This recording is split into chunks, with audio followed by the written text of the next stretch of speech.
Confissão de Fé tem apenas 33 capítulos, agora está ficando pouco, não? Chegamos no 30. Vou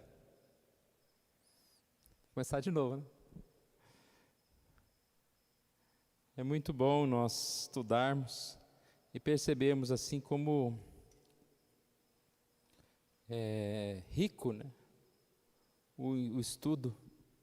Não porque foram feitos por homens inteligentes, mas nós cremos que o Espírito Santo usou esses homens numa época distante para falar de coisas tão especiais hoje, tão importantes para nós, que servem para nós hoje. Então, mas está tudo desatualizado. O que fica desatualizado são palavras de homens.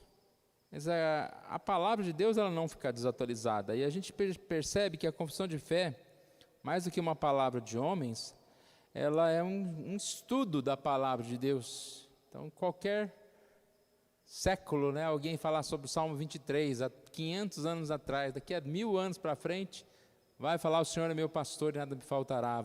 Vai ensinar a mesma palavra, né, desde que seja conforme a Bíblia. Por isso, nós cremos que Deus tem usado estes homens para assim escrever, usou estes homens e assim nós estudamos e temos como auxílio para nós, como Igreja Presbiteriana, a Confissão de Fé de Westminster. Capítulo 30, das censuras eclesiásticas. É um tema que, para os dias atuais, parece arcaico, né? Depois desse discurso todo que eu fiz, que não fica ultrapassado, né? Aí fala das censuras eclesiásticas, da disciplina, né? Parece que é algo assim ultrapassado. Tanto que muitas igrejas falam que disciplina é falta de amor, é humilhar o outro. Como que onde já se viu, você vai chamar a atenção de alguém? Né? Cada um que faça o que bem entende, deixa, é importante que ele está na igreja.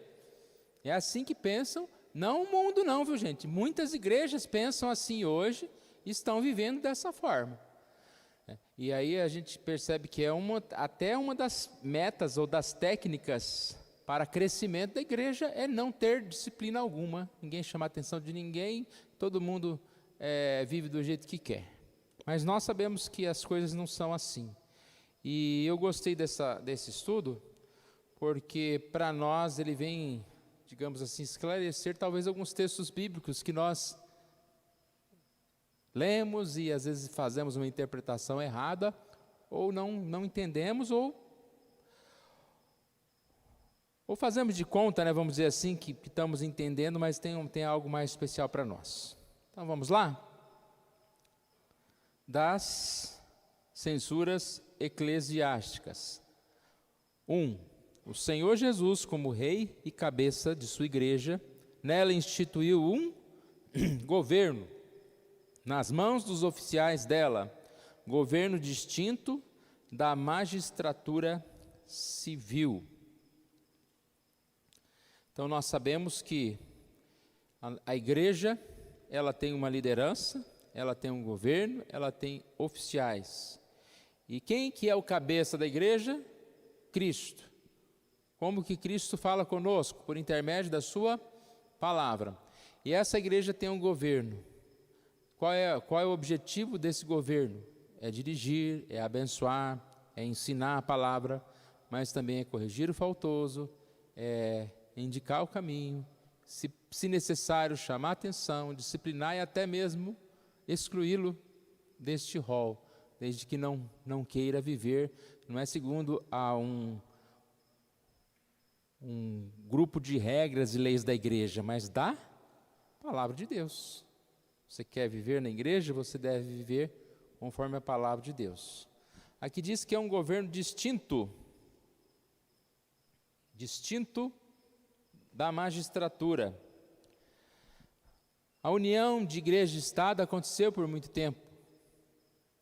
E é curioso que alguns, de certa forma, acusam a igreja de querer permanecer essa união, mas foram os próprios protestantes que separaram, ou seja, que deram essa ideia de que a igreja governasse a igreja e o Estado governasse o Estado. Nós somos governados pelos dois, né? Na igreja, obedecemos, atendemos, respeitamos o governo da igreja. No Estado, nós ouvimos, recebemos as leis e acatamos essas leis. Então, se alguém coloca uma lei, depois das 10 horas da manhã, ninguém pode sair de casa. O que a gente tem que fazer? Acatar, né? Não pode sair? Não pode. É uma lei. Dentro da igreja, quais são as leis? As leis, como eu disse, é a palavra de Deus. Então, se nós nos comprometemos, a primeira pergunta que nós fazemos para quem vai fazer a sua profissão de fé, você crê na palavra de Deus? E aí você quer segui-la, vai andar nos caminhos dela, e a pessoa diz sim.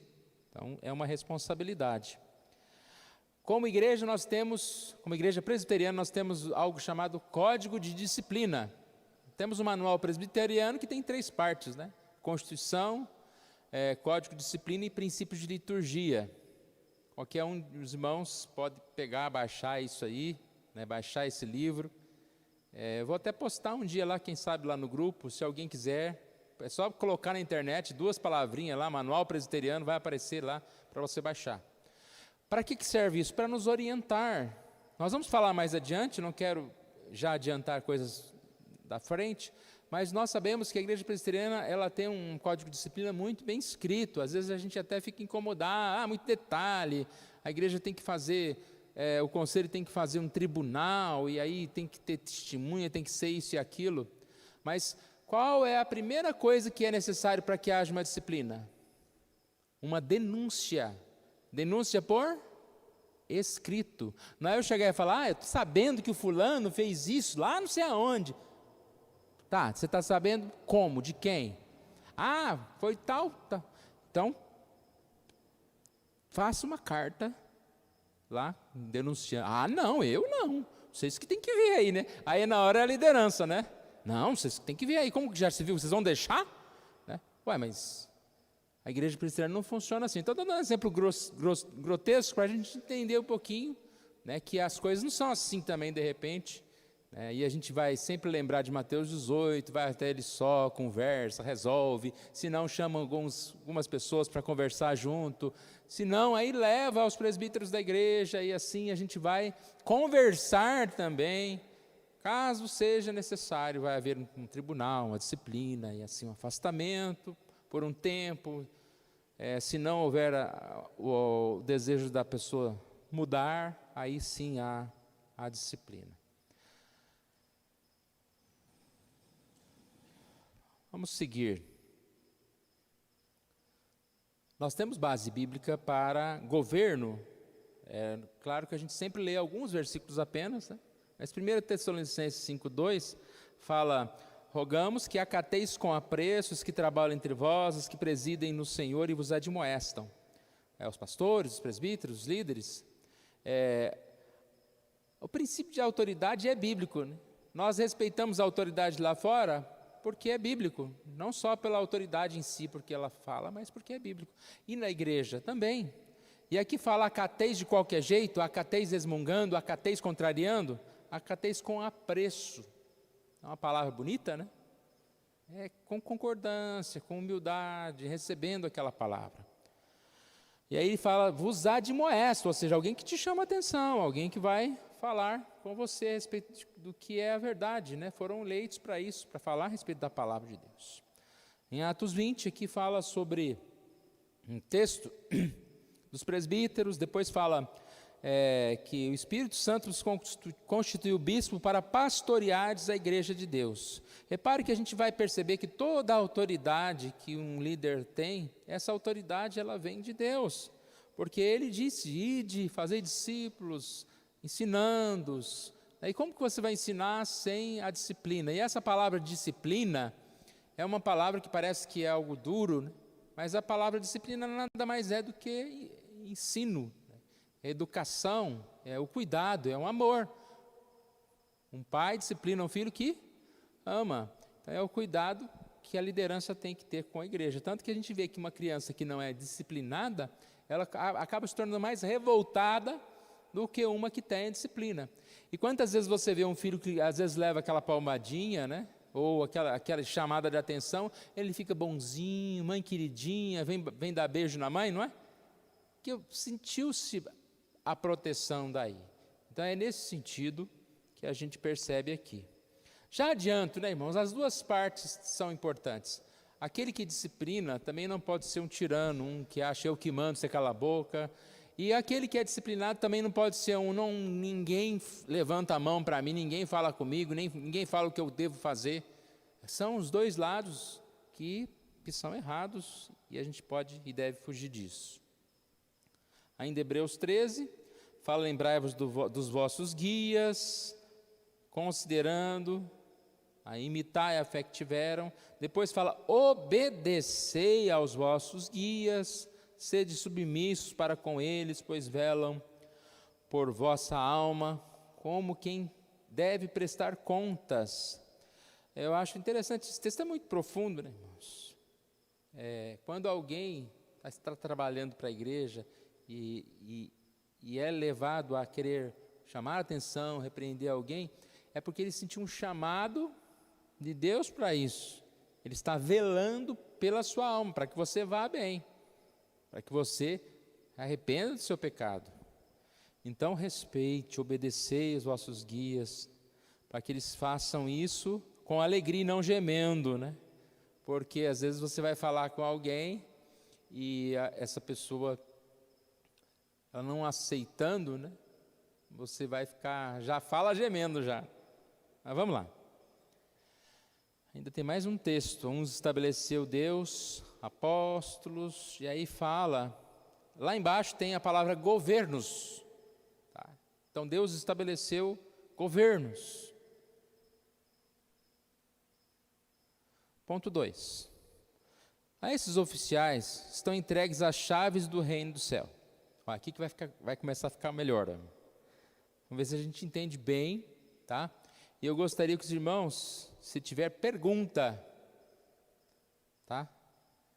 Faça pergunta para nós, se eu não esclarecer muito bem. Esses oficiais estão entregues as chaves do reino do céu. Em virtude disso, eles têm respectivamente o poder de reter ou cancelar pecados, de fechar esse reino a impenitentes, tanto pela palavra quanto pelas censuras, de abri-lo aos pecadores penitentes pelo ministério do Evangelho e pela absolvição das censuras, quando as circunstâncias o exigirem. Desde já, quero começar dizendo que aqui não está falando a respeito de você ter poder para salvar alguém ou para condenar alguém ao inferno. Nenhum líder, nenhum pastor, nenhum bispo, nenhum padre, ninguém tem esse poder. Esse poder vem de Deus, de salvar. Quando ele diz aqui, reter, fechar, abrir, está relacionado a essas censuras, à disciplina, no sentido da comunhão da igreja. Nós não sabemos quem é realmente igreja visível e invisível, ou seja, quem é membro da igreja aqui na terra e é da dos céus, nós não sabemos. E nós temos essa missão de cuidar da igreja para que ela não seja contaminada pelo mundo. Então, nós temos de Deus essa orientação, né? Quando nós falamos de julgar, né? Alguma pessoa confunde julgar com o pré-julgamento, com o julgamento mentiroso, o julgamento pela aparência. Julgamento pela aparência, julgar mentiroso, o pré-julgar é errado. Eu não posso pegar e falar do meu irmão, mal do meu irmão, sem nenhum consentimento, nenhuma prova, só porque eu achei que aquilo está errado. Agora, se eu estou vendo que alguém está fazendo algo exatamente errado, claramente, visivelmente, eu tenho que julgar. Eu não posso simplesmente, acho que não tem nada de errado. Não, julgar, a pessoa mentiu. Eu julguei, não estou julgando no sentido de condenar alguém, mas eu estou falando o que está acontecendo. É a verdade.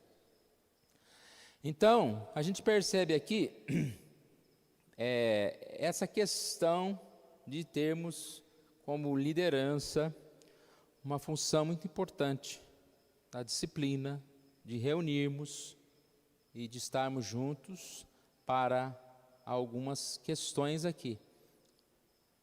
A disciplina, né, de não ser tolerante, conivente com aquilo que está errado. Então vamos ver alguns textos aqui. Quando fala aqui de chave, chaves do reino de Deus, está baseado nesse versículo aqui, ou nesse capítulo de Mateus 16. Dar-te as chaves do reino dos céus, o que ligares na terra terá sido ligado nos céus, o que desligares na terra terá sido desligado nos céus. Repare, a gente dá importância só para a parte final, né? Até a gente só lê essa parte final, ou a parte do meio para frente. O que será ligado, o que desligado, será desligado. Mas por que isso é possível? Dar-te-ei a chave. Se alguém quer entrar nessa igreja sem a chave, vamos dizer que ele não vai entrar, mas eu dar-te a chave. Aí, a partir do momento que você tem essa chave, você vai poder abrir, você vai poder ligar, e você vai poder desligar. Então é uma autoridade vinda de Deus. O ligar e desligar, mais uma vez, não está relacionado a você salvar ou você mandar alguém para o inferno. Olha o outro texto como vai ilustrar. Mateus 18, 17, 18. Se ele não atender, diz a igreja, se recusar a ouvir também a igreja, considera-o como gentil e publicano. E o que vem agora? Em verdade vos digo, tudo o que ligardes na terra terá sido ligado no céu, e tudo que desligardes na terra terá sido desligado no céu. Então, de alguma forma especial, Deus nos dá essa iluminação do Espírito Santo para julgar, para determinar certas coisas, para que a igreja seja um lugar, como a Bíblia fala, né? Um lugar de santidade, um lugar de amor, um lugar de cuidado. E nós temos aqui esta função.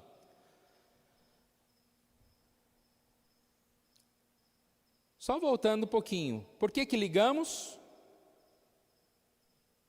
Porque antes foi ligado no céu. Não é o contrário, o que ligares na terra será sido ligado no céu. É o que ligares na terra será ligado no céu porque foi ligado no céu. Dá para entender isso?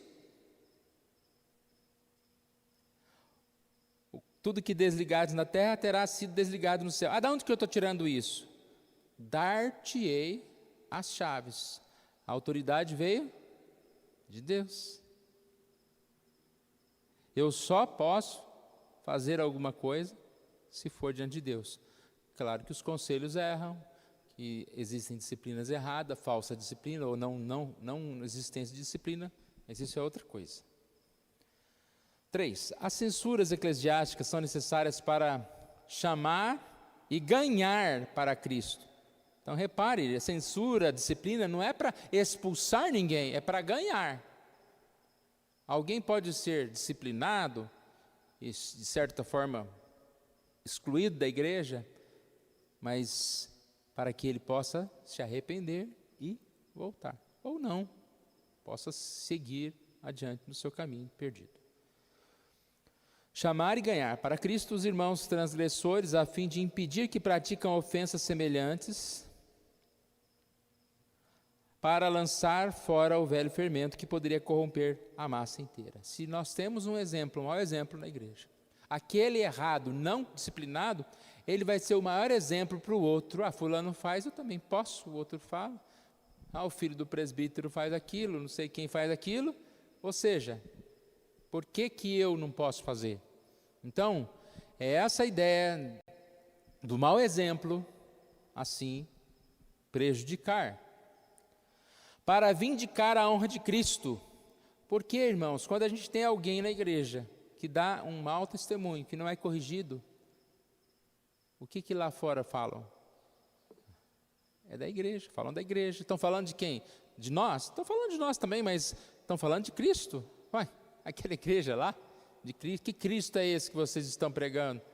O fulano lá é aquilo outro, tudo mais.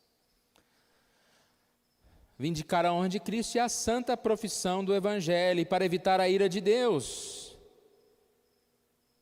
Peso de Deus contra essa igreja que não se preocupa. Lá em Apocalipse diz: é isso que vem contra ti, vou remover o seu candeeiro, caso não te arrependas.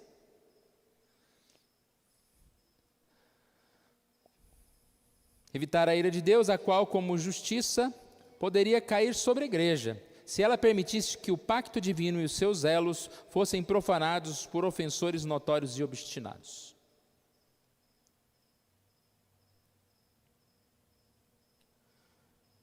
Primeiro Coríntios 5 é um texto conhecido. Lá fala de um jovem que estava possuindo ou a madrasta ou a mãe, né? Fala que há imoralidade tão grande entre vós, e aí diz, como nem mesmo entre os gentios. E Paulo chama a atenção daquela igreja. 1 Coríntios 11, porque se nós julgássemos a nós mesmos, não seríamos julgados, mas quando julgados, somos disciplinados pelo Senhor, para não sermos condenados com o mundo. Então, ser julgado. Quando nós não julgamos a nós mesmos, alguém vai ter que nos julgar. Quando eu por mim mesmo não tomo consciência do meu pecado, eu continuo, alguém precisa me ajudar. É ajudar isso, apontar o meu erro. Para quê? Para não ser condenado com o mundo. Se eu não direito, eu sou como o mundo. 4. Para a melhor obtenção destes fins, os oficiais da igreja devem proceder dentro da seguinte ordem: segundo a natureza do crime e demérito da pessoa, repreensão, suspensão do sacramento, da ceia do Senhor, por algum tempo, exclusão da igreja. Então, começa aqui com essa repreensão, ou seja, conversa, fala, olha, isso não está certo, está errado, dá uma oportunidade para a pessoa. Se a repreensão não adiantou, olha, você vai ficar suspenso da igreja, não é para você se afastar da igreja. Durante esse tempo de suspensão, você vai lá, sei lá, marcar um horário com o presbítero para conversar com ele uma vez por semana, ou com o pastor. Vamos orar juntos, conversar juntos. Daqui alguns meses, se você realmente decidir, vamos voltar. Caso não, exclusão da igreja, exclusão. Isso aqui é uma sequência aqui, né, colocada. Acateis com apreço os que trabalham entre vós, os que presidem no Senhor e vos admoestam. Mateus 18, se não atender, diz a igreja, se recusar a ouvir a igreja, considera-o como gentil e publicano. Indo bem, né, irmãos? Até acabou, tá vendo? Vou voltar aqui.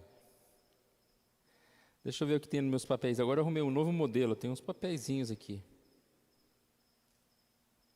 Eu acho que nós não lemos, mas estava num dos versículos, onde estiverem 2 ou 3 reunidos em meu nome, ali eu estarei. Eu queria falar um pouquinho sobre esse versículo. Aqui não é uma chamada atenção, porque às vezes muitos já usaram isso, né? Não é assim dizer que não pode usar tal. Mas esse texto, ele está no contexto de disciplina. Então ele fala a respeito de nós, como um conselho, como liderança, reunidos, tanto que o que estiver desligados, que estiver desligados, não é a ideia de uma pessoa, é um grupo, uma liderança que toma dessa decisão. Então, por isso que fala de grupo, 2 ou 3 reunidos, em meu nome ali estarei, ou seja, essa decisão é confirmada pelo Senhor. O que eu quero dizer com isso? Esse texto, ele não é assim muito adequado para a gente falar a respeito de uma reunião, de um culto que tem pouquinha gente, né? Aí tem 2 ou 3, aí a gente fala, já vem na cabeça, né? Mas onde estiverem 2 ou 3 reunidos em teu nome, ali estarei. A questão é, se tiver um, ali estarei. Se não tiver nenhum, né? Se a gente estiver sozinho, Deus está conosco. Entenderam a questão aqui do texto? Então, pode usar o texto, mas ele não é bem próprio nessa questão, porque o contexto dele é essa disciplina eclesiástica aqui, tá bom? Deixa eu ver o que tem mais aqui. Tá, vamos voltar à questão de amar a disciplina ou ser intolerante com a disciplina. Eu disse que os dois lados erram, né? Muitas vezes o lado de quem está disciplinando e o lado de quem está disciplinado. Mas a gente está vivendo num tempo tão difícil. Não estou falando do pastor, do presbítero. Pense em você mesmo. É fácil você corrigir alguém? É fácil você falar não para alguém? Às vezes a pessoa faz uma pergunta simples, era tão simples você falar não, resolveu.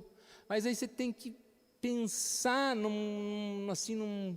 armar um negócio, porque senão você vai ofender, porque senão vai acabar o mundo, aí você fica lá, né? É difícil demais. Então, às vezes, irmãos, quando nós estamos na igreja, vamos dar um exemplo aqui que eu saiba, nunca aconteceu. Mas alguns irmãos lá da UCP resolvem fazer num culto, colocar um versículo num sonho de valsa. Aí o pastor fala, vamos colocar numa bala? Fica melhor. Aí pronto. Por quê? O pastor não entende sonho de valsa. Mas quem que gosta de bala? Aí já começa aquele negócio. E olha, irmãos, eu já vi problema de gente sair da igreja por causa de coisa assim.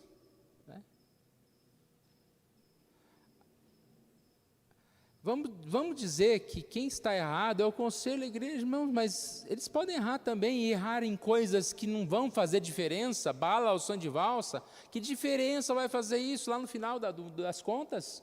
Você entendeu? Então, claro que a gente não pode tolerar um pastor, um presbítero cometendo uma falha grave em relação a uma doutrina, em relação a um pecado, mas a gente tem que tomar cuidado com certas questões.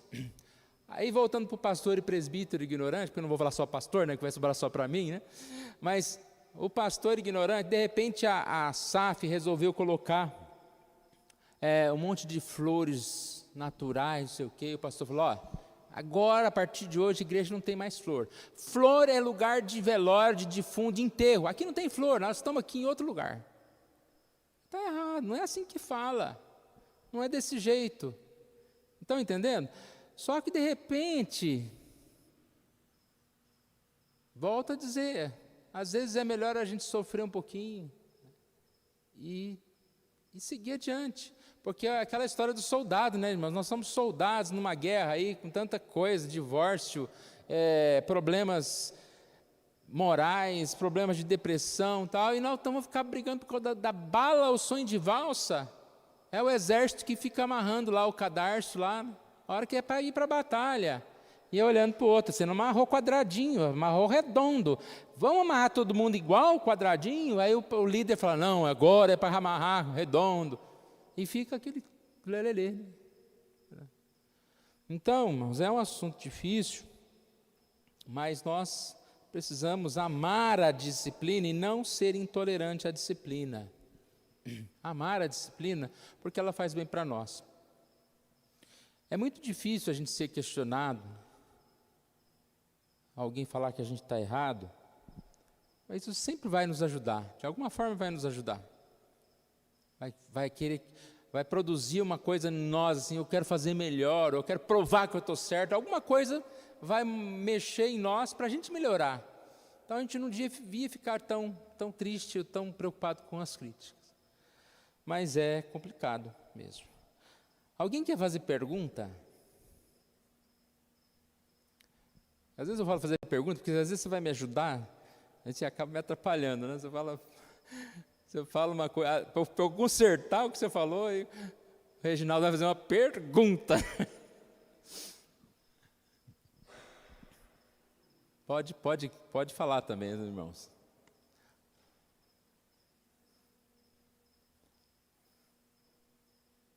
Complementar, tá bom? Isso. Fica mais... Não tem problema, não, pode falar. Fica mais leve. E, aliás, pergunta é mais difícil, né? Depois eu não sei responder, aí complica mais ainda.